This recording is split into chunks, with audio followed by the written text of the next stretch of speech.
আপনি যদি জিমে গিয়ে এভাবে ওয়ার্কআউট করেন তাহলে আপনি অবশ্যই থেমে যাবেন। কারণ এটা আপনার ওয়ার্কআউট না, এটা আপনি নিজে নিজে আপনার ক্ষতি করছেন।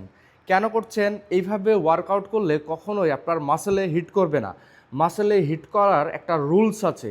সেই রুলসটা হচ্ছে মাসেলে আপনাকে হিট করাইতে হবে। এমনি এমনি করলে জাস্ট আপনি টানাটানি করছেন। যেমন আমরা দেখি যে দড়ি দিয়ে মানুষ প্রতিযোগিতা করে টানাটানির, এই রকম প্রতিযোগিতা আপনিও করছেন আপনার সাথে।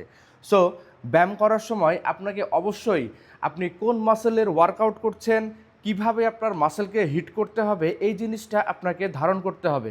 এটাকে বলে হচ্ছে muscle mind connection. So muscle mind connection যদি আপনার না থাকে তাহলে আপনার ওয়ার্কআউট কখনোই হবে না।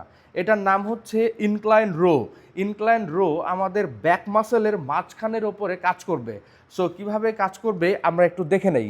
সো প্রথমে আপনারা বারটাকে ধরে নেবেন, নেওয়ার পরে এটার উপরে দাঁড়ায় গিয়ে চেস্টটাকে একদম সিট বরাবর রাখতে হবে। দেন চেস্ট একদম টান করে রাখতে হবে। যখন আমরা উঠাবো তখন হালকা ফাস্ট উঠাবো এবং আমাদের দেখতে হবে যে ব্যাক মাসেলের মাঝখানে স্কুইজ হচ্ছে কি না। যদি স্কুইজ হয় তাহলে আপনার ওয়ার্কআউট ঠিক আছে। রিলিজ করার সময় আমাদের ব্যাক মাসেলের উপরে প্রেশার দিয়ে আস্তে আস্তে রিলিজ করতে হবে। উঠানোর সময় একটু ফাস্ট, নামানোর সময় স্লো। এইভাবে যদি করেন তাহলে মাসেলের উপরে প্রপার কাজ করবে এবং আপনি যেই ওয়ার্কআউটটা করছেন সেই মাসেল অনেক ডেভেলপ হবে।